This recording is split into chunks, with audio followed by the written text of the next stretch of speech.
And before I throw in all this other fancy stuff and all these 6 chords and 7th chord arpeggios, all of that, let me just see if I can play the root of each chord. Here we go. 1, 4, back to 1, here's 5, down to 4, up to 6, to 2, to 5, back to 1,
everybody, and welcome back to Free Friday. This is Jason Ricci here today, and look, this is an advanced lesson today. I was listening to some of my Patreon patrons, and I was listening to this guy, Benny Bostrom.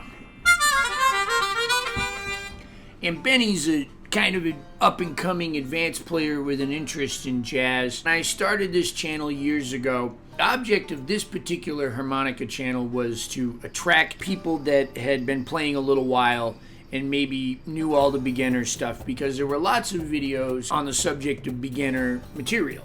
And so I wanted to fill the void on YouTube and put on some advanced stuff. Well, that was 17, maybe 18 years ago, and I did a lot of that, and then I kind of went back and started doing some basic stuff, and recently I've been putting up a lot of regular old blues videos, and Benny was writing on Patreon that he was going to start a channel and start doing some advanced stuff, and that lit a fire under my butt, right? And I thought, you know, when did I stop offering that? And why, right? Is my motivation that I think I'm going to get less hits? Maybe, right? Or is it that I've just been having fun returning to blues stuff? Maybe. All of this stuff combined in the subconscious mind played into a lot of basic videos. So today we're going to get a little bit harder and work on a subject that even I have only breached. Now, you might not know this, but I took a couple of lessons years ago, one from Konstatine Reinfeld. Now, I had given Konstatine Reinfeld a lesson years before that, so he charged me more than I charged him, and I took a lesson. Why? Because it was really important that I learned this stuff here that we're doing today. I took a follow-up lesson with the very, very talented and very beautiful and wonderful and melodic player, Mr. Filip Jers. And that was a few years ago, and I've been working on this stuff ever since. Not as hard as I should, but a little bit.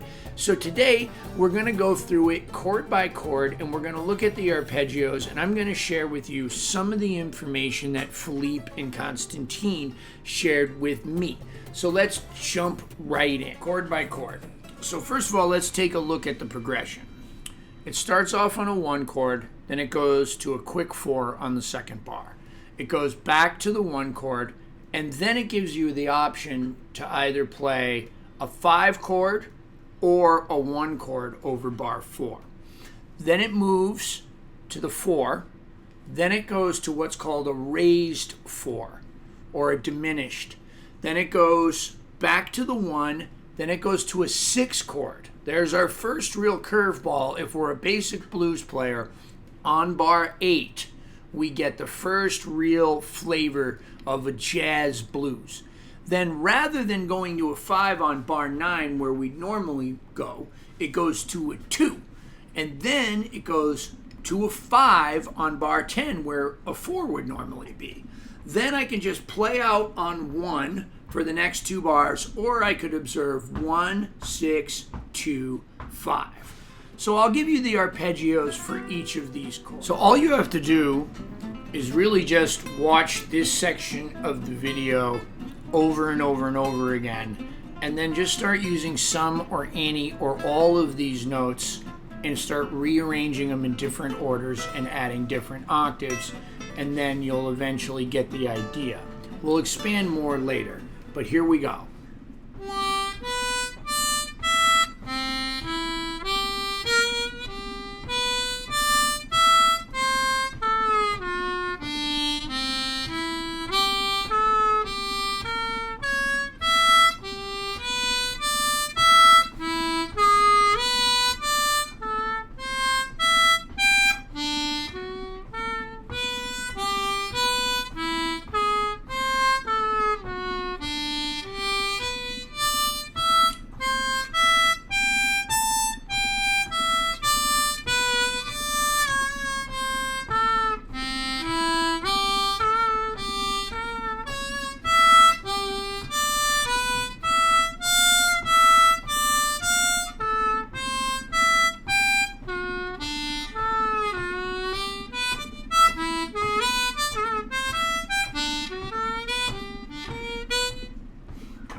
Something like that. We'll go over each chord though.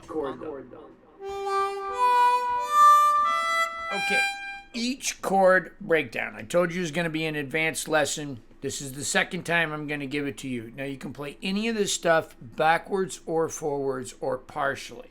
Here we go. 1, 4, 1, 5. I'll go down. 4, raised 4, 1, 6, 2, 5, 1, 6, 2, 5.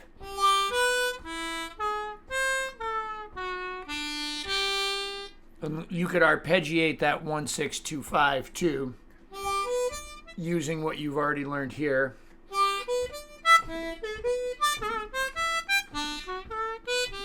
Or you can even do those backwards.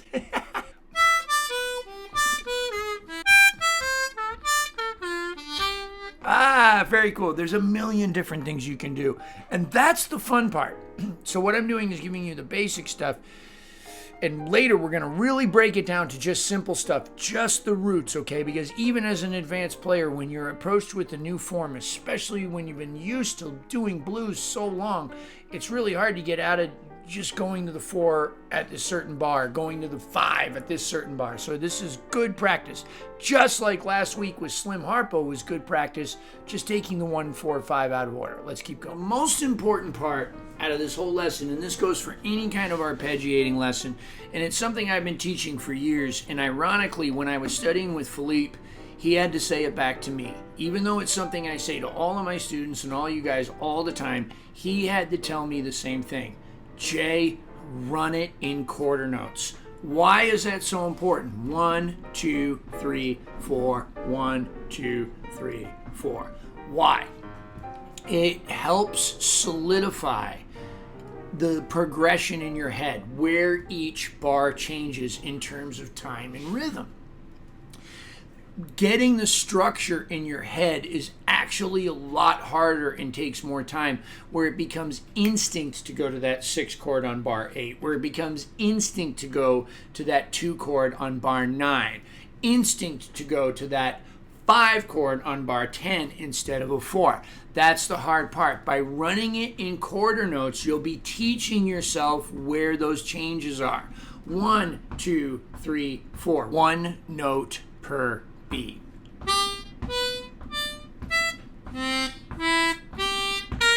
Just like that. 1, 2, 3, 4. Change 2, 3, 4. Change 2, 3, 4. Change 2, 3, 4. And eventually that starts to feel like this. 1, 2, 3, 4. 4, 2, 3, 4. 1, 2, 3, 4. 5, 2, 3, 4. 1, 2, 3, 4. Raise 4, 3, 4. 1, 2, 3, 4. 6, 2, 3, 4. 2, 2, 3, 4. 5, 2, 3, 4. 1, 2, 6, 2, 2, 2, 5, 2. Just like that. It can be a whole lot to remember learning these arpeggios at first. If you're used to playing them over regular blues music, meaning just a 1-4-5 with no extra bells or whistles, even then it can be tough, especially if you start rearranging the form like we did last week with the slim harpo number. But when you add in all this extra stuff, it can be really hard. So one of the first things that you want to do, maybe before you even do your arpeggios, and it's certainly something that I had to do just a few years ago when I was first approaching this type of music, is just start trying to play the root of each chord. So let's go back to the jazz blues. Here we go. 1, 4. Back to 1. Here's 5. Down to 4, up to 6, to 2, to 5, back to 1,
on and on and on and on and on. And man, I'm still working on this stuff every day, or at least as much as I possibly can, you know, trying to get it and trying to add in new stuff. So one of the things that I'm trying to add in is not always staying on the root note. So picking one of the notes, like if this is new to you, check out my video called Get Your Own Sound Now, and it's about major triads, and it's just about playing, you know, there's 3 notes in a basic chord, right? A chord has to have 3 notes, otherwise it's a dyad, it's a partial chord. For a full chord, a regular major triad, you need 3 notes. So the first thing you do is learn all 3 of those notes in order. Then you learn them backwards. Then you learn them in another octave. And then you start just identifying just the root, just the third, just the fifth. 1 note only of each one of those chords. So I could start trying to play a note that wasn't the root on each one of these chords. Just pick randomly, either a third, a fifth, a 7, or a 6. Here we go. Let's give it a shot.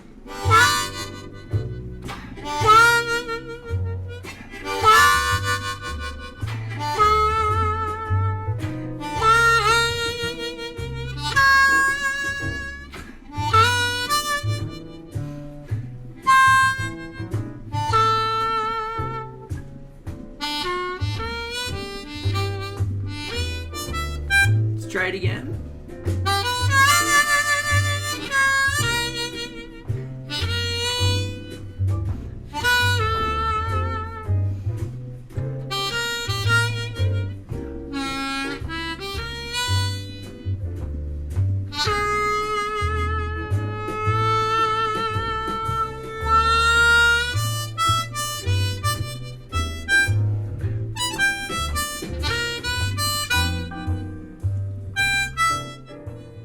Something like that, right? Now, where does that go? Well, the point of all that is that it helps me know where I am at any given time. So I can start improvising if I know where not just the root is, but if I know where my thirds, my fifths, my sixes, and my sevenths are. If I know where all those notes are and I'm improvising, I can just be somewhere and then just drop down and really quickly. I don't have to jump back to any note. The other thing that can really help that is just going up and down the octave, and then trying to go up and down each chord from octave to octave using thirds, octave to octave using fifths. I haven't done all of that work yet, but I'm working on it. I'm just kind of playing through, not using very many roots, but kind of traveling up and down each of these arpeggios, and then just finding the nearest place in the next chord, whether that be a root or another note. Let's see what happens.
So I could go on and on and on about this stuff. There's so much to talk about.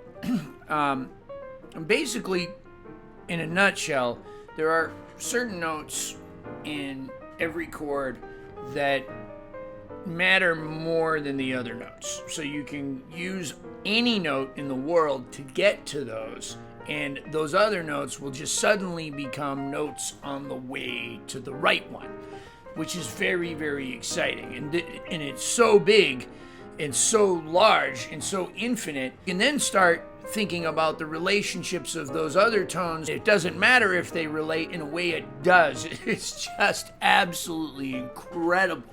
It's an incredible, incredible journey that we go on when we, just start arpeggiating chords and looking at harmony and looking at notes that relate to notes and how they relate and how even notes that don't relate.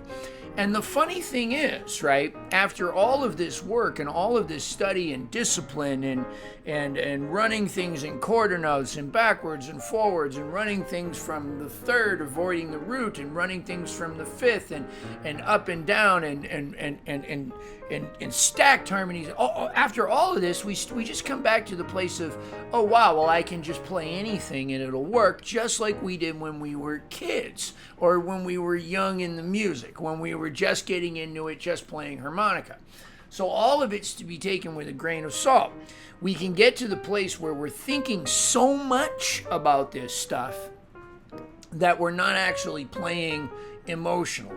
But the thing is, if we don't go through that spot where we do overthink it, it's really hard to get to a place where we're incorporating it naturally and feeling it too. So it's just like me speaking to you. I had to learn English, and I had to learn sentence structure and paragraphs and what's a verb and what's a pronoun. Now, did I have to learn any of that? No. I didn't, but I could have still spoke to you. But it sure helps me to explain to somebody else how to speak. And just because I know how to speak and know how to use a verb and a pronoun doesn't mean that I need to know the names of those things. But it sure helps to organize things in our mind to come up with creative ideas. I can make up numerous ideas and songs just through an academic or intellectual idea. For example, right now, I'll just pick one out of, I'm going to try to go up to the third. I'll just do it on a blues just to keep it easy. I'll go up to the third of each chord chromatically. I don't know that I've ever done this, so I'm just making sure I got it right now, okay? So here we go. One, this is just an intellectual idea that's about to become a song. And if I don't like this one or the way it sounds, I can just come up with another one after or incorporate this on one chord and then on another. Here we go, right?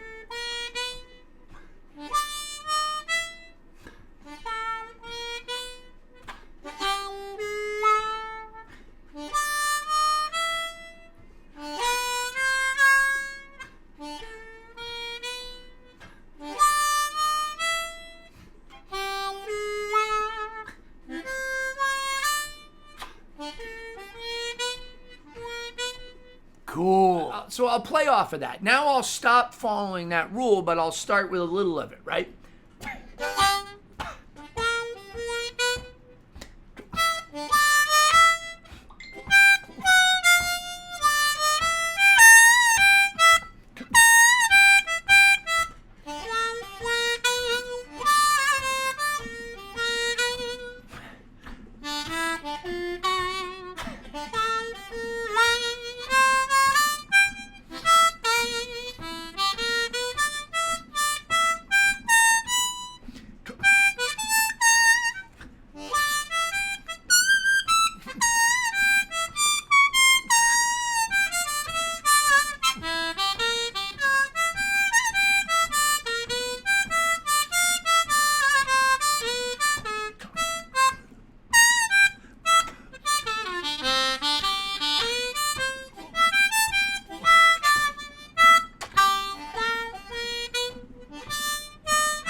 What if I came up a half step under each note of a major triad, right?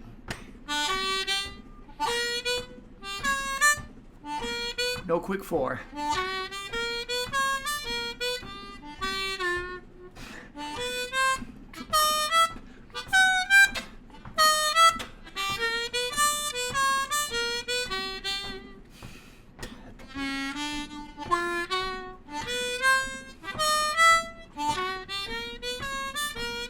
Now I'll play with that a little more.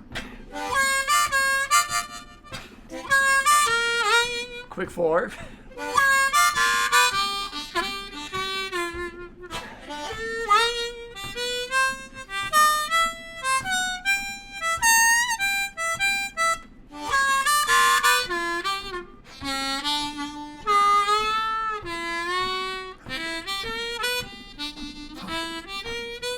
Oh, I'm having fun.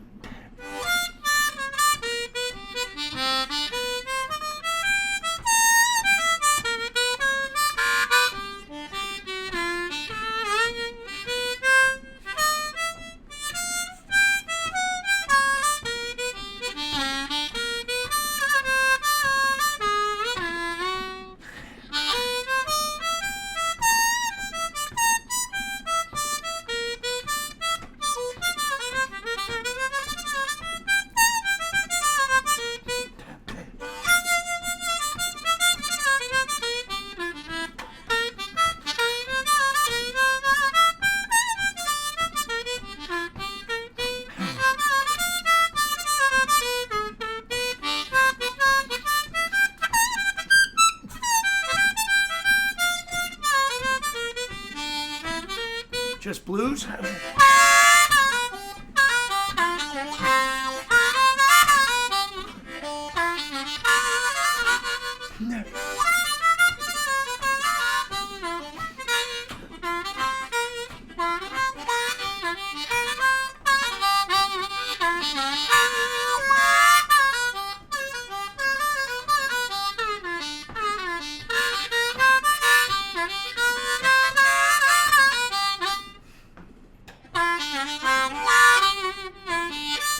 simple blues.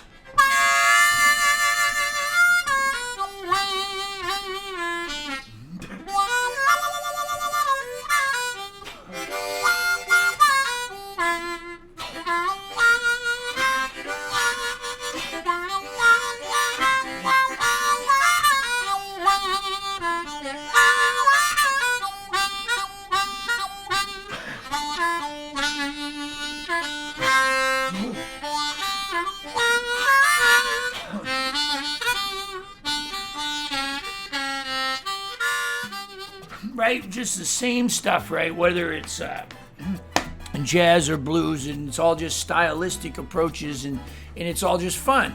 And some of it comes from, you know, the knowledge of the arpeggios, or where the chord changes are, the structure of the song, and then over that I superimpose ideas like, okay, here's a little traditional blues sound based upon my experience with Little Walter, Butterfield, Cotton, whatever it is, or here's a little jazzy thing, so I'm going to put in some extra chords and stuff. So the thing about what we just learned today, I can put that over a regular blues structure. So even though that regular blues structure might not have a 6 chord on bar 8, or might just be a regular 5/4 on bars 9 and 10, I can still play 2 and 5 over those, because everything works, especially on this instrument. It's an open tune instrument.